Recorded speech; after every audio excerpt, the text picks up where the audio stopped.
Hello student, good morning and welcome to bright career academy online classes. I hope आप सभी अच्छे होंगे और स्टडी भी अच्छा से चल रहा होगा।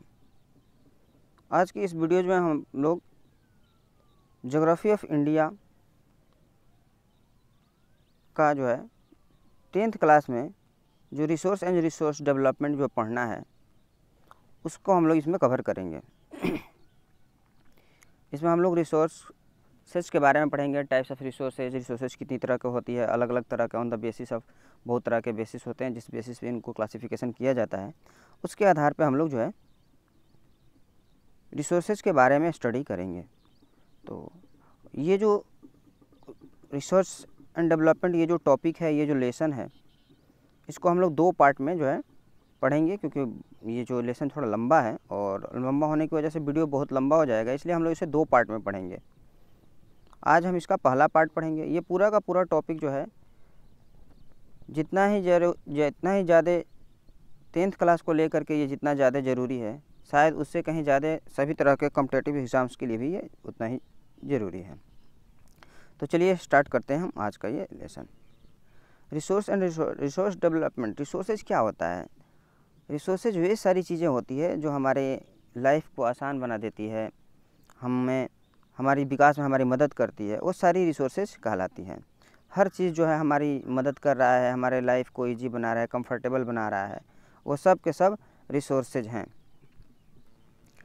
रिसोर्सेज जो होते हैं वो ह्यूमन बीइंग्स के चलते बनते हैं। ह्यूमन उसका जो है टेक्नोलॉजी लगाता है, उसके बहुत सारे टेक्नोलॉजी के इस्तेमाल करने के बाद से तब जा कर के कोई भी चीज़ रिसोर्सेज बनता है।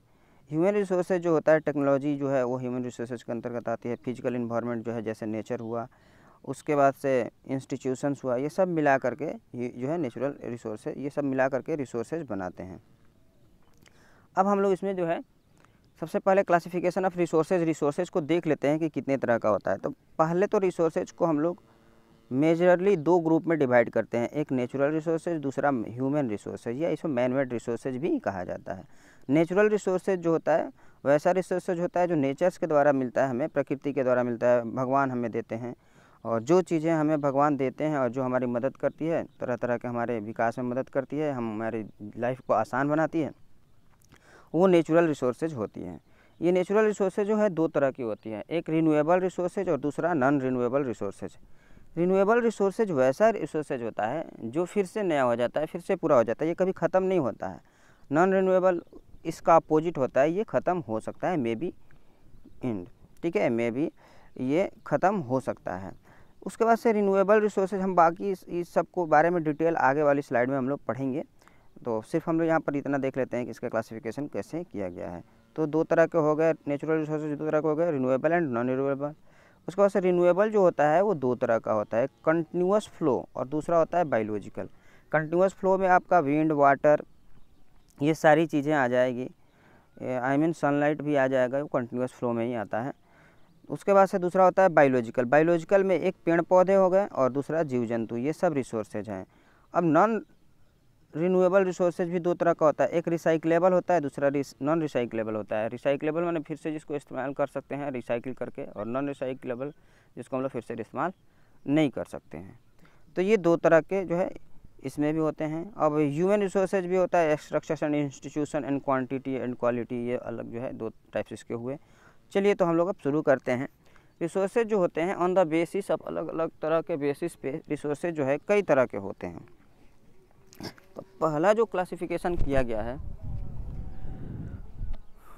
वो जो है, पहला जो हम लोग क्लासिफिकेशन कर रहे हैं तो वो जो है on the basis of origin के हिसाब से जो है रिसोर्स का क्लासिफिकेशन किया गया है। तो ओरिजिन के हिसाब से अगर हम देखते हैं तो रिसोर्स 2 तरह का होता है, एक होता है बायोटिक रिसोर्सेज, दूसरा होता है एबायोटिक रिसोर्सेज। इसके बारे में हम लोग डिटेल आगे पढ़ेंगे, सिर्फ यहाँ पर इतना हम समझ लेते हैं। दूसरा जो है इसका क्लासिफिकेशन जो है, दूसरा क्लासिफिकेशन जो किया गया है वो है एक्सेसिबिलिटी के आधार पे। तो एक्सेसिबिलिटी के आधार पे जो है किया गया है, उसमें 2 तरह का रिसोर्सेज होता है, एक रिन्यूएबल रिसोर्सेज होता है, दूसरा नॉन रिन्यूएबल रिसोर्सेज होता है। फिर on the basis of ownership के आधार पे जो है रिसोर्सेज 4 तरह का होता है, एक इंडिविजुअल रिसोर्सेज होता है, दूसरा कम्युनिटी ओन रिसोर्सेज होता है, तीसरा जो होता है वो नेशनल रिसोर्सेज, और चौथा जो होता है इंटरनेशनल रिसोर्सेज होता है। उसके बाद से डेवलपमेंट के हिसाब से देखा जाए, स्टेटस ऑफ डेवलपमेंट या उसका डेवलपमेंट के हिसाब से देखा जाए कि वो कहाँ तक विकसित हुआ, क्या हुआ, कैसे है, तो इस आधार पर रिसोर्सेज जो होता है वो आपको 4 तरह का होता है। इसमें भी पोटेंशियल रिसोर्सेज होता है, डेवलप्ड रिसोर्सेज होता है, स्टॉक रिसोर्सेज होता है और रिजर्व रिसोर्सेज होता है। तो इस तरह से जो है 4 तरह के और जो है रिसोर्सेज होते हैं। वो development on the basis of status of development के आधार पे ये 4 जो है रिसोर्सेज के टाइप होते हैं। तो इस तरह से जो है on the basis of development, status of development, development के स्टेटस के बेसिस पे 4 तरह के रिसोर्सेज होते हैं। वो potential, developed, stocked and reserve resources. अब आगे हम बारी बारी से सबके बारे में डिटेल पढ़ते हैं। तो सबसे पहला जो क्लासिफिकेशन हम लोगों ने किया था वो बेसिस ऑफ ओरिजिन के हिसाब से जो क्लासिफिकेशन हुआ था उसमें जो है हम लोगों ने देखा था कि 2 तरह के रिसोर्सेज होते हैं। तो उसमें 2 तरह के जो रिसोर्सेज होते हैं उसमें पहला रिसोर्सेज है बायोटिक रिसोर्सेज था, दूसरा एबायोटिक। बायोटिक रिसोर्सेज क्या होता है?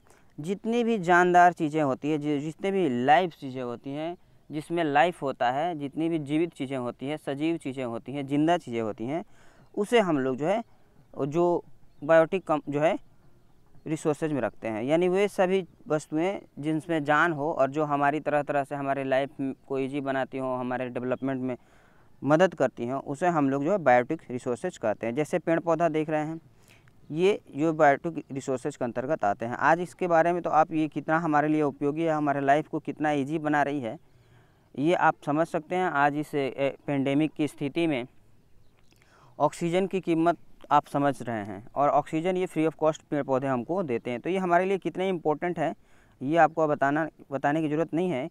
इस समय के सिचुएशन में आप इसे समझ सकते हैं कि ये कितना इम्पोर्टेंट रिसोर्स है और कितना बड़ा रिसोर्सेज है। दूसरा जो है जितने भी एनिमल्स वगैरह होते हैं ये सारे भी हमारे लिए रिसोर्सेज होते हैं। ये हनी भी आप देख रहे हैं, मध तो खाए होंगे ना, बड़ी टेस्टी लगता है। तो ये जो है ये भी एक नेचुरल रिसोर्सेज के अंतर्गत आते हैं, बायोटिक रिसोर्सेज के अंतर्गत आते हैं नेचुरल रिसोर्सेज का। और चूँकि इसमें जान होती है, ये जिंदा चीज़ें हैं, तो इसे हम बायोटिक रिसोर्सेज के अंतर्गत रखते हैं। गाय भैंस जो है ये सारी चीज़ें भी बायोटिक रिसोर्सेज, ये बायोटिक रिसोर्स जो है बायोटिक रिसोर्सेज के अंतर्गत आती हैं, बिकॉज इसमें जान होती है और ये जिंदा होती हैं और ये हमें तरह से हमारी मदद करती हैं। तो इतना आई होप इतना आपको समझ में आ गया होगा। नेक्स्ट टॉपिक जो है वो है abiotic component. Abiotic resource. Abiotic resources क्या है? तो वे सारी चीज़ें जिनमें जान ना हो, निर्जीव चीज़ें जो हमारी मदद करती हैं, हमारे विकास में मदद करती हैं, या हमारे लाइफ को जीने में हमारी लाइफ को आसान बना देती हैं, जिनका इस्तेमाल करके हम अपने लाइफ को ईजिली जी सकते हैं। तो उस तरह के रिसोर्सेज को हम लोग एबायोटिक रिसोर्सेज कहते हैं। माने सभी निर्जीव चीज़ें जो इंसान के विकास में मदद करें, इंसान की लाइफ को आसान बनाए, उसे एबायोटिक जो है रिसोर्सेज के अंतर्गत रखा जाता है। जैसे आप सनलाइट देखते हैं, ये एबायोटिक रिसोर्सेज है, ये हमें कहीं ना कहीं फ़ायदा पहुंचाता है। विंड है, वाटर है, सोयल है, ये सारी चीज़ें जो हैं एबायोटिक रिसोर्सेज के अंतर्गत आती हैं। नेक्स्ट जो है एक्सेसिबिलिटी के आधार पे जो रिसोर्सेज होते हैं वो 2 तरह के होते हैं, एक रिन्यूएबल होता है, दूसरा नॉन रिन्यूएबल होता है। तो रिन्यूएबल रिसोर्सेज वो रिसोर्सेज होता है जो रिसाइकिल के द्वारा, जो एक साइकिल के द्वारा फिर से पूरा हो जाता है, उसे हम लोग रिन्यूएबल रिसोर्सेज कहते हैं। जैसे पेड़ पौधा है, पेड़ पौधा को मान लीजिए पेड़ बड़ा हुआ, हम उसको काट के लकड़ी का इस्तेमाल कर लिए और फिर नया पौधा जो है, छोटा पौधा बड़ा होकर के पेड़ बन जाता है, ये कभी ख़त्म नहीं होता है। तो इसे हम लोग रिन्यूएबल रिसोर्सेज के अंतर्गत रखते हैं। उसी तरह सोलर एनर्जी है, देखिए सौर ऊर्जा का जो सौर ऊर्जा संसाधन है वो तो रोज़ निकलेंगे, सूरज रोज़ आएगा और रोज़ हम उसका इस्तेमाल करते हैं। ये सब रिन्यूएबल सोर्स ऑफ रिसोर्सेज होते हैं। हवा चल रहा है तो हमेशा चलेगा, कभी इधर से कभी उधर से, ये कभी ख़त्म नहीं होता है। नदी का पानी जो है बहता है, बह के समुद्र में जाता है, समुद्र में जाने के बाद से वो फिर भाप बनता है, भाप बनने के बाद से फिर ऊपर जाता है, ऊपर जाकर फिर बादल बनता है, फिर बारिश होती है, फिर पानी नदी नाला में आ जाता है और फिर भाप बनकर ऊपर जाता है। ये साइकिल एक चलते रहता है, तो नदी का पानी कभी ख़त्म नहीं होगा। तो इसे हम लोग रिन्यूएबल रिसोर्सेज के अंतर्गत रखते हैं। उसी तरह गाय भैंस जो है, बैल वगैरह जो है, बकरा बकरी, ये सब जितना चीज़ें हैं, ये जब बड़े होकर के बूढ़े होकर मर जाते हैं तो उनसे पहले हमें उनसे बछिया वगैरह मिल जाती है, जिसके बाद वो फिर बड़े होकर के वो फिर नए जो है गाय वगैरह बन जाते हैं, दूध देने की क्षमता उनके अंदर आ जाती है, वो दूध देने लगती हैं। तो इस तरह से जो है ये सब भी जो है फिर से मिलता रहता है, ये कभी ख़त्म नहीं होगा। दूसरा होता है non renewable resources. Non renewable resources वो रिसोर्सेज होता है जो साइकिल के द्वारा पूरा नहीं हो पाता है।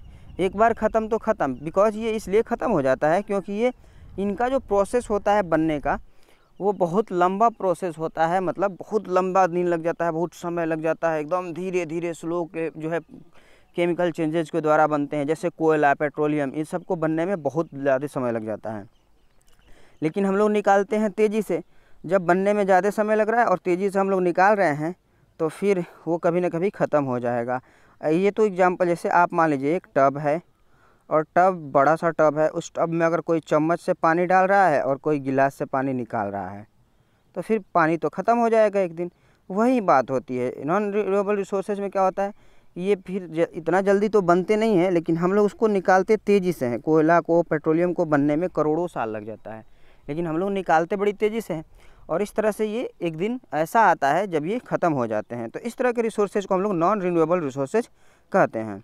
तो आप रिन्यूएबल और नॉन रिन्यूएबल समझ गए। रिन्यूएबल जैसे कि नाम में ही लगा हुआ है, री माने होता है फिर से, न्यू माने नया, एबल माने होने लायक।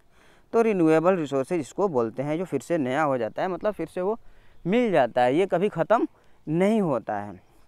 नेक्स्ट जो है, ये आप स्लाइड में बहुत सारे रिसोर्सेज को दिखाया गया है। ये विंड रिसोर्सेज है, ये फिर वाटर रिसोर्सेज है, ये सोलर पैनल है, यहाँ पर न्यूक्लियर एनर्जी जो है का प्रोड्यूस किया जाता है, वो भी एनर्जी है। ये प्लांट्स वगैरह, ये सारी चीज़ें एनर्जी होती है। खेत खलिहान जो है, सॉरी, ये रिसोर्सेज होती हैं। उसके बाद से ये खेत खलिहान, मिट्टी, ये सब रिसोर्सेज हैं। अगला जो है रिसोर्सेज है on the basis of ownership. Ownership के आधार पे जो है रिसोर्सेज 4 तरह का होता है। पहला जो होता है इंडिविजुअल रिसोर्सेज होता है। इंडिविजुअल रिसोर्सेज का मतलब ये होता है कि इस पे इंडिविजुअली किसी एक आदमी का राइट होता है। जैसे वैसा संसाधन जिस पे किसी खास व्यक्ति का एक अधिकार हो, उसे हम लोग जो है उस रिसोर्सेज को, उस संसाधन को हम लोग इंडिविजुअल रिसोर्सेज उसको कहते हैं, और हिंदी में इसको व्यक्तिगत संसाधन कहा जाता है। जैसे मान लीजिए खेत है, तो खेत जो रोपता है, जो जिसका है, वही उससे फसल काट सकता है। उस खेत में होने वाले अनाज का उपयोग सब लोग नहीं कर सकते हैं। वो उस खेत में होने वाला अनाज जो है सबके डेवलपमेंट में सहायक नहीं हो सकता है, इसलिए जो है इसे इंडिविजुअल रिसोर्सेज कहा जाता है। तो खेत खलिहान, बगीचा वगैरह, या पर्सनल किसी का तालाब वालाब होता है, तो वो जो है इंडिविजुअल रिसोर्सेज के अंतर्गत रखा जाता है। दूसरा होता है community on resources. Community on resources का मतलब होता है एक ऐसा रिसोर्सेज जिस पे किसी एक व्यक्ति का नहीं, पूरे समाज का, पूरे उस समुदाय का, पूरे गांव के लोगों का अधिकार होता है, उस जो है समुदाय के लोगों का अधिकार होता है। उस तरह के रिसोर्सेज को हम लोग जो है कम्युनिटी बेस्ड रिसोर्सेज कहते हैं। जैसे मंदिर हो गया, मस्जिद हो गया, ये कम्युनिटी बेस्ड रिसोर्सेज के अंतर्गत आता है। गांव में कोई तालाब हो गया, बड़ा सा तालाब जो किसी आदमी का नहीं है, जैसे सरकारी वगैरह हम बोलते हैं सब, तो वो सबका होता है। स्कूल जो है सबके लिए होता है, वहाँ किसी एक आदमी के घर का बच्चा नहीं पढ़ सकता है। तो ये सारी चीज़ें जो होती हैं। उसके बाद से चारागाह हो गया, उसके बाद से जो है शमशान घाट हो गया, और शमशान घाट में कोई एक आदमी अपना घर का जो है चिता नहीं जला सकता, सब लोग जला सकते हैं। उसके बाद से कब्रस्तान हो गया, तो कब्रस्तान में कोई एक आदमी के घर के लोगों को दफन नहीं किया जाता है, सबके घर के लोगों को दफन किया जाता है। और इस तरह से जो है वो उस पर पूरे कम्युनिटी का अधिकार होता है, पूरे समाज के लोगों का अधिकार होता है। तो इस तरह के संसाधन को हम लोग कम्युनिटी बेस्ड रिसोर्सेज कहते हैं। नेक्स्ट जो है रिसोर्सेज है वो नेशनल रिसोर्सेज है।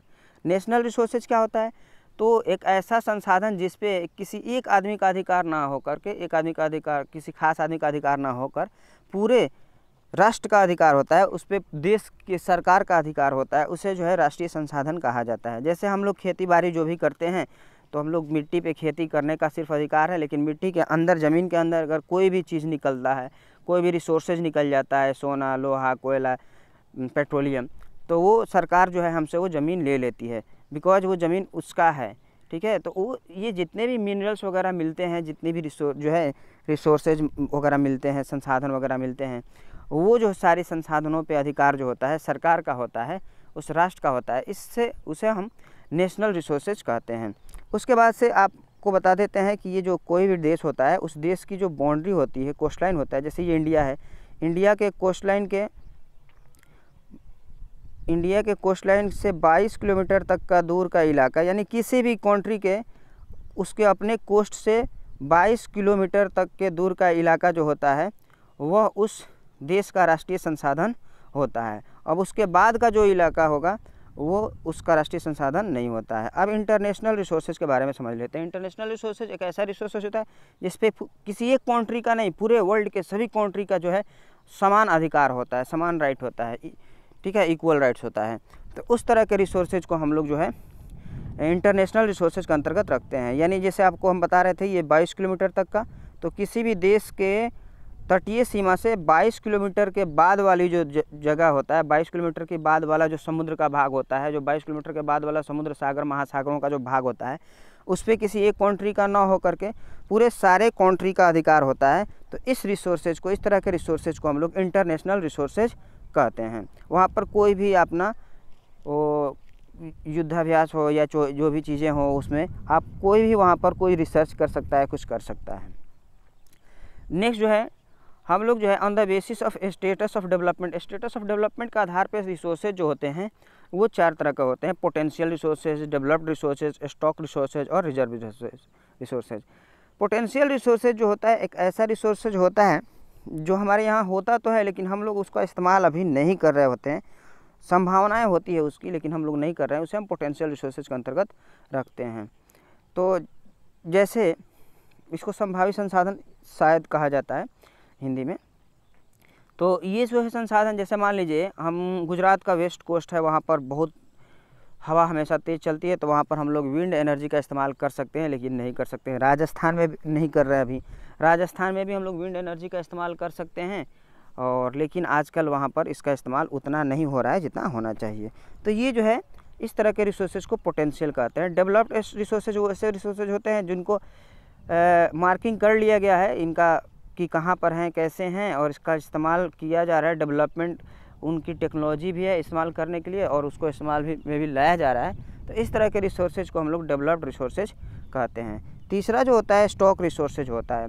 स्टॉक रिसोर्सेज में क्या होता है, वैसा रिसोर्सेज जो बहुत अधिक मात्रा में इन्वायरमेंट में तो है लेकिन हम अभी उसका इस्तेमाल नहीं कर पा रहे हैं बिकॉज हमारे पास वैसी टेक्नोलॉजी नहीं है कि हम उसका इस्तेमाल कर पाएँ। तो इस तरह के रिसोर्सेज को हम लोग स्टॉक रिसोर्सेज के अंतर्गत रखते हैं। जैसे मान लीजिए हाइड्रोजन है, हम सभी जानते हैं कि हाइड्रोजन से बहुत अधिक मात्रा में एनर्जी निकलती है लेकिन अभी हमारे पास उस टेक्नोलॉजी नहीं है कि हम हाइड्रोजन से एनर्जी को निकाल सके, ऊर्जा को प्राप्त कर सकें।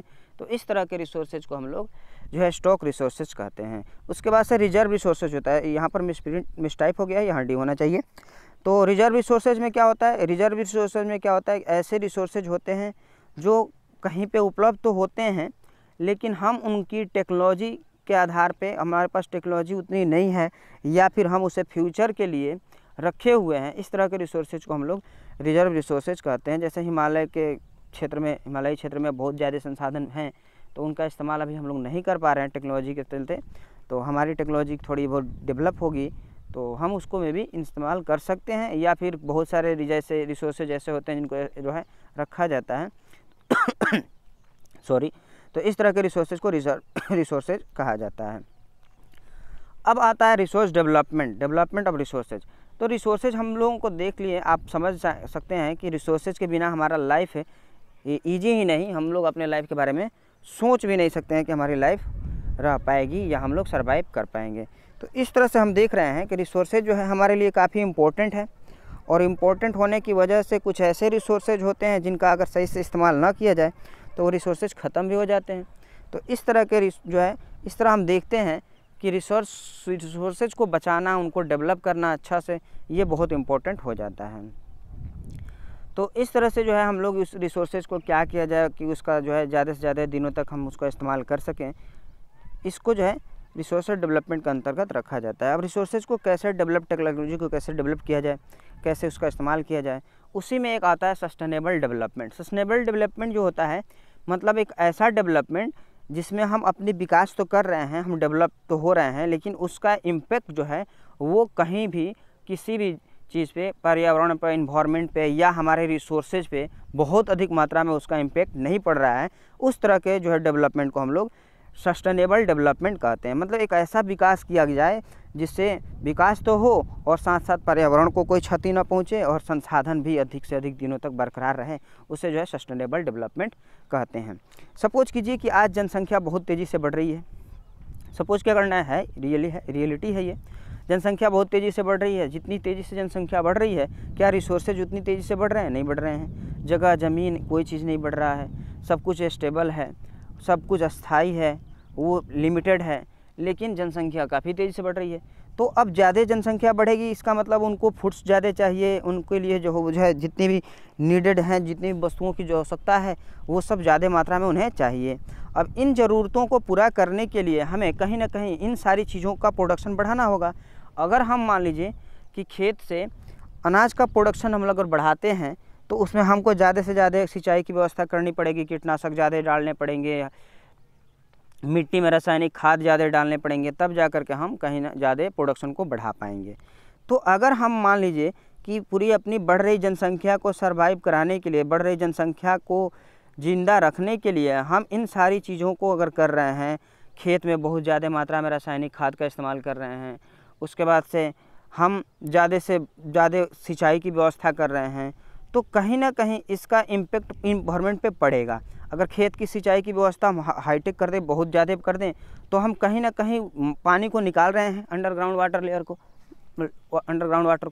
तो फिर वो अंडरग्राउंड वाटर लेयर नीचे चला जाता है। तो एक नई समस्या आ जाती है। जब हम जनसंख्या को पालन पोषण की बात कर रहे हैं, उसको हम जिंदा रखने की बात कर रहे हैं, तो एक तरफ जैसे हम उनको जिंदा रखने की कोशिश करते हैं, दूसरी तरफ जो है हमारा इन्वायरमेंट जो है पोल्यूट होने लगता है, रिसोर्सेज ख़त्म होने लगते हैं, तो ये एक नई प्रॉब्लम आ जाती है। तो फिर इसी प्रॉब्लम को दूर करने के लिए जो है एक ऐसा जो है डेवलपमेंट किया गया, एक ऐसा डेवलपमेंट किया जाता है, एक ऐसी टेक्नोलॉजी का इस्तेमाल की जाती है जिससे हम ज़्यादा से ज़्यादा मात्रा में सिंचाई भी कर लेते हैं, ज़्यादा से ज़्यादा मात्रा में फसल उगा लेते हैं, अनाज भी उपजा लेते हैं, और हमें जो है अंडरग्राउंड वाटर लेयर पे उतना ज़्यादा फोर्स, उतना ज़्यादा प्रेशर भी नहीं पड़ता है। तो इस तरह के डेवलपमेंट को हम लोग सस्टेनेबल डेवलपमेंट कहते हैं। जैसे कि आप यहाँ पर देख रहे हैं एक पौधा लगा हुआ है। हम लोग क्या करते हैं कि यहाँ पर पौधा एक लगाते हैं और पूरे गमले में पानी को पूरा भर देते हैं। तो इससे दो नुकसान होता है। एक तो पूरा पानी गमला में भर देने की वजह से पानी भी बर्बाद होता है, और जो है ज़्यादा मात्रा में पानी मिलने की वजह से कभी कभी पौधा भी वो सूख जाता है। लेकिन इसमें आप गौर से देखिए तो आपको पता चलेगा कि क्या है। तो यहाँ पर पौधा है और यहाँ पर एक जो है ये बोतल है, बोतल में पानी रखा हुआ है और यहाँ से एक टैप जैसा लगाया गया है और पानी थोड़ा थोड़ा टपक रहा है, और यहाँ पर पौधे को उतना पानी मिल रहा है जितना इसकी ज़रूरत है। तो इस तरह से पानी बर्बाद भी नहीं हो रहा है और हमेशा पानी मिल रहा है। हम लोग क्या करते हैं, एक बार एक बाल्टी पानी डाल देते हैं, उसके बाद से 5 दिन भूल जाएंगे तो पौधा भी सूख जाता है। और इस तरह से करने से भूलने की तो चांस है नहीं, पानी टपक रहा है, थोड़ी 1-2 दिन के बाद से उस पानी बोतल में पानी डाल देते हैं। तो इस तरह के सिंचाई को, इरिगेशन को हम लोग ड्रिप इरिगेशन कहते हैं, टपकन सिंचाई कहते हैं। यहाँ भी देखिए आप, यहाँ एक पौधा है, फिर यहाँ एक पौधा है, फिर यहाँ एक पौधा है, और ये पाइपलाइन से जो है पाइप बिछा हुआ है, यहाँ पर टपक रहा है पानी, आप देख सकते हैं। तो यहाँ आप देख सकते हैं पानी टपक रहा है और इस पौधे को पानी जितनी ज़रूरत है उतना मिल जा रहा है। हम लोग क्या करते हैं, एक पौधा यहाँ है, एक पौधा यहाँ है, फिर भी हम लोग क्या करते हैं, पूरे को पूरे पानी से पटा देते हैं। पूरा पानी जब ज़्यादा खेत में पटाते हैं तो कभी कभी तो ऐसा होता है कि खेत का कोई भाग ऊंचा होता है, तो वहाँ पानी पहुँचाने के चक्कर में पूरे खेत में 1 फीट के बदले जो है 2 फीट पानी लगा देते हैं। अब जब हम खेत में ज़्यादा पानी की सिंचाई जो है पानी से सिंचाई करेंगे तो पानी तो इवोपरेट होकर के ऊपर चला जाता है, लेकिन उसमें सॉल्ट होता है, और सॉल्ट जो होता है वो वाटर में जो सॉल्ट है वो मिट्टी के में ही रह जाता है, खेत की मिट्टी में रह जाता है। तो अगर हम लोग ज़्यादा सिंचाई कर रहे हैं, ओवर इरिगेशन करने से खेत की सल्टनिटी भी बढ़ जाती है। तो ओवर इरिगेशन करने से हमारी सल्टनिटी भी बढ़ रही है और अधिक मात्रा में पानी भी बर्बाद हो रहा है। तो इस तरह से जो है इसको रोकने के लिए ये ड्रिप सिंचाई लाई गई। तो ये एक, इसको जो है इको फ्रेंडली टेक्निक कहा जाता है, यानी मित्रवत जो है तकनीक कहा जाता है। तो इसको लाने से क्या होता है कि उत्पादन भी अच्छा होता है, पौधों को जितना ज़रूरत है पानी का हमेशा समय समय से मिल भी जाता है, और बहुत अधिक मात्रा में पानी भी बर्बाद नहीं होता है। तो इसको इस्तेमाल करने से क्या हुआ कि हमारे उत्पादन तो बढ़ गए और साथ साथ पर्यावरण पर कोई नुकसान भी नहीं पड़ रहा है। पानी जो है अंडरग्राउंड वाटर लेयर पे कोई इफ़ेक्ट नहीं पड़ रहा है। इस तरह के डेवलपमेंट को ही सस्टेनेबल डेवलपमेंट कहा जाता है। यहाँ पर इसी ड्रिप सिंचाई को जो है एक मेजरली जो है बड़ा स्केल पे दिखाया गया है।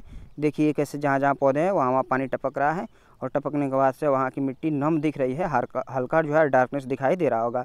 उसके बाद से दूसरा जो होता है जो है स्प्रिंकलिंग जो है इरिगेशन होता है, जिसमें जो है हम लोग पानी का छिड़काव कर देते हैं। तो इसमें जस्ट लाइक बारिश के जैसा ही हो जाता है और इसमें भी पानी की बहुत बचत होती है और साथ साथ पौधों को जितनी पानी की ज़रूरत होती है, जैसे पानी की ज़रूरत होती है वैसे पानी मिल जाती है। तो इस तरह के डेवलपमेंट को ही हम लोग सस्टेनेबल डेवलपमेंट कहते हैं। तो आई होप आपको समझ में आ गया होगा कि सस्टेनेबल डेवलपमेंट क्या होता है। तो ये जो है सस्टेनेबल डेवलपमेंट को लेकर के या फिर रिसोर्सेज का इस्तेमाल करने से जो इन्वायरमेंट पे इम्पैक्ट पड़ रहा था, उसके लिए जो है 1992 में एक रियो डी जेनेरियो, ब्राज़ील के रियो डी जेनेरियो में एक सम्मेलन हुआ जिसको जो है रियो सम्मेलन के नाम से जाना जाता है। 1992 में हुआ था और इसमें करीब 100 देशों के प्रतिनिधि भाग लिए हुए थे और इसमें फैसला ये लिया गया कि जितने भी रिसोर्सेज हैं उसका जो है अच्छा से इस्तेमाल किया जाए और ताकि ग्लोबल वार्मिंग से भी बचा जाए और हर चीज़ जो है बहुत सारे मुद्दे पे इस पर चर्चा हुई थी। तो इस तरह के रिसोर्सेज को हम लोग जो है इस तरह से इस समिट को रियो समिट के नाम से भी जाना जाता है। ये रियो डी जेनेरो में हुआ था। नेक्स्ट एजेंडा 21 जस्ट लाइक उसी के जैसा है। आगे चलते हैं। रिसोर्स प्लानिंग क्या है? रिसोर्स को यूज़ करने से हम लोगों के लिए पहले प्लानिंग करनी पड़ती है कि प्लानिंग हम अच्छा से करेंगे तो रिसोर्सेज का ज़्यादा से ज़्यादा इस्तेमाल कर पाएंगे, ज़्यादा दिनों तक इस्तेमाल कर पाएंगे। तो रिसोर्स इम्पोर्टेंट क्यों पड़ती है? इम्पोर्टेंस हमारे लिए क्यों है रिसोर्सेज का प्लानिंग करने के लिए? तो रिसोर्सेज को अगर हम लोग प्लानिंग नहीं करेंगे तो बहुत सारे रिसोर्सेज होते हैं जो नॉन रिन्यूएबल होते हैं, वो कभी ख़त्म हो जाएंगे और इस तरह से जो है आने वाली पीढ़ी को बहुत ज़्यादा दिक्कतों का सामना करना पड़ सकता है, या हम लोगों को भी दिक्कत हो सकती है। रिसोर्सेज के ख़त्म होने से, नहीं रहने से लाइफ हमारा बहुत हार्ड हो जाएगा। तो इस तरह से जो है उसके बाद से प्लानिंग में ये भी होता है कि बहुत सारे जगह ऐसे होते हैं जहाँ पर रिसोर्सेज बहुत कम होते हैं, बहुत ज़्यादा होते हैं। तो ये प्लानिंग करके कि उनको भी वहाँ पर जो चीज़ें हैं उनको डेवलप किया जाए ताकि उनका भी डेवलपमेंट हो सके। अब रिसोर्स प्लानिंग इन इंडिया में रिसोर्स प्लानिंग क्या है, कैसे है? तो यहाँ पर रिसोर्स प्लानिंग को लेकर के कोई बहुत ये नहीं किया गया। यहाँ पर बहुत सारे जो है रिसोर्स प्लानिंग को लेकर के बहुत सारे जो है इंस्टीट्यूशन बनाए गए हैं, बहुत तरह के वो अपना काम करते हैं और इसके लिए एक पंचवर्षीय योजना भी लाई गई थी जो 5-5 साल पे आती है। 5 ईयर प्लान्स जो है ये रिसोर्सेज को प्लानिंग के लिए का ही हिस्सा है कि हम लोग रिसोर्सेज को कैसे इस्तेमाल करें। वो 5 ईयर प्लान्स में उसके बारे में हम लोग उसी पर जो है जोर दिया जाता है। कंजर्वेशन ऑफ रिसोर्सेज का कंजर्वेशन करना बहुत ज़रूरी है, क्योंकि रिसोर्सेज को अगर हम बचा कर नहीं रखेंगे तो फिर आने वाली पीढ़ी भी इसका जो है बहुत इम्पैक्ट उस पर बुरा पड़ेगा। हो सकता है कि मे भी वो सर्वाइव भी ना कर पाएँ। तो इसलिए रिसोर्सेज का बचाना बहुत ज़रूरी है, कंजर्वेशन उसका करना चाहिए। रिसोर्सेज का जैसे जैसे हम बचाव करेंगे, बहुत अधिक मात्रा में बर्बाद नहीं करेंगे। रिसोर्सेज के इस्तेमाल होने से कुछ वेस्टेज भी निकलते हैं, कुछ कचड़े भी निकलते हैं। तो जब हम रिसोर्सेज के ही कम इस्तेमाल करेंगे तो कचरा भी कम होगा और जब हम रिसोर्सेज का कम इस्तेमाल करेंगे, अच्छा से इस्तेमाल करेंगे तो फिर कचरा कम होगा और कचरा कम होगा तो फिर इन्वायरमेंट भी पोल्यूट नहीं होगा, इन्वायरमेंट भी क्लीन रहेगा। तो ये कहीं ना कहीं इन्वायरमेंट के पोल्यूशन को भी रिड्यूस करता है। गांधी जी का एक विचार है जो रिसोर्सेज को लेकर के था। गांधी जी बोलते थे कि अगर एक आदमी को ज़रूरत है, यानी संसाधन जो है वो आदमी की ज़रूरत को, सभी पूरे वर्ल्ड के सारे आदमी की ज़रूरत को पूरा कर सकता है। वर्ल्ड में जितने संसाधन हैं वो वर्ल्ड के सभी लोगों के सारी ज़रूरतों को पूरा कर सकता है, लेकिन पूरे वर्ल्ड का जो रिसोर्सेज है वो एक लालची आदमी की जो है लालच को कभी पूरा नहीं कर सकता है, उसकी आवश्यकता पूरी नहीं हो सकती है जो लालची है। दूसरी बात गांधी जी का कहना ये भी था, ये ग्रीडी मैन का कभी भी पूरा नहीं हो सकता है। नीडी मैन का तो पूरा हो जाएगा, सभी का हो जाएगा, लेकिन एक ग्रीडी मैन का भी नहीं हो सकता है। फिर गांधी जी का ये भी कहना था कि रिसोर्सेज का अगर हम लोग कहीं ना कहीं दोहन कर रहे हैं, उनका अगर गलत इस्तेमाल कर रहे हैं तो हम वो मर्डर कर रहे हैं। क्यों? क्योंकि इस बात को आप समझ सकते हैं कि अगर मान लीजिए रिसोर्सेज का इस्तेमाल हम लोग बहुत गलत तरीके से करके बहुत ज़्यादा रिसोर्सेज को अगर ख़त्म कर दिए तो कल हमारी आने वाली जो पीढ़ी है उनको रिसोर्सेज के अभाव में वो सर्वाइव नहीं कर पाएंगी, मरेंगी। हम आज मान लीजिए बहुत ज़्यादा रिसोर्सेज का इस्तेमाल किए, बहुत पोल्यूशन फैला दिए, कल आने वाली पीढ़ी जो है उसको पोल्यूशन की वजह से वो अगर सर्वाइव नहीं कर पा रही है, तो फिर कहीं ना कहीं उनका जो है मौत का जिम्मेवार हम ही हैं। और इसलिए हम जो है गांधी जी बोलते थे ये मर्डर है। अब इसका एक अभी का रिसेंटली एग्जाम्पल आपको हम बताते हैं। पंजाब में क्या होता है, पंजाब और हरियाणा में लोग जो है खेती करते हैं और गेहूँ की, धान की जो पराली होती है उस पराली को जला देते हैं। जलाने से क्या होता है कि वहाँ से जो कार्बन डाइऑक्साइड, कार्बन मोनोऑक्साइड जो गैसेज निकलती है, जो धुआं निकलता है, वो दिल्ली में आकर के पोल्यूशन के लेवल को बढ़ा देता है। जब दिल्ली में पोल्यूशन के लेवल को बढ़ाता है तो दिल्ली में पोल्यूशन बढ़ने की वजह से बहुत सारे लोग मर जाते हैं, बच्चे मर जाते हैं, बूढ़े लोग मर जाते हैं। सरकार हाई अलर्ट घोषित कर देती है कि बच्चों और बूढ़ों को घर से नहीं निकलना है। तो ये जितनी भी परेशानियां होती है और जितनी भी जाने जाती है, वो उसका कहीं ना कहीं जिम्मेवार जो है वो वही लोग हैं जो इस इन्वायरमेंट को पोल्यूट कर रहे हैं। तो इस तरह से जो है गांधी जी बोलते थे कि वो मर्डर कर रहे हैं। तो हम इस बात को तो आप समझ गए होंगे कि कहीं ना कहीं वो उसी की वजह हो रहा है और सबका जिम्मेवार वही है, और दैट इज़ मर्डर। इसको मर्डर ही कहा जाएगा। तो आज की वीडियो में इतना ही। थैंक यू, और मिलते हैं हम फिर इसके नेक्स्ट पार्ट में, जहाँ पर हम इसका जो नेक्स्ट पार्ट है उसमें एक्चुअली हम लोग जो है सोयल को लेकर कहीं पढ़ना है, रिसोर्सेज में स्पेशली सोयल पढ़ना है। सोयल क्या है, लैंड भी एक रिसोर्सेज है, सोयल भी एक रिसोर्सेज है। सोयल कितने टाइप्स का होता है और सोयल का फॉर्मेशन कैसे होता है, उसका जो है डिग्रेडेशन कैसे होता है, कैसे मिट्टी बर्बाद हो जाती है या क्षय हो जाता है कैसे उसके बाद से फिर उसका जो है डिग्रेडेशन से बचाव के लिए कौन कौन से तरीके होते हैं, कौन कौन से तरीके अपनाना चाहिए, मिट्टी का हम बचाव कैसे करेंगे, इसके बारे में हम पढ़ेंगे। ठीक है, तब तक के लिए आज के लिए थैंक यू। मिलते हैं नेक्स्ट वीडियो में।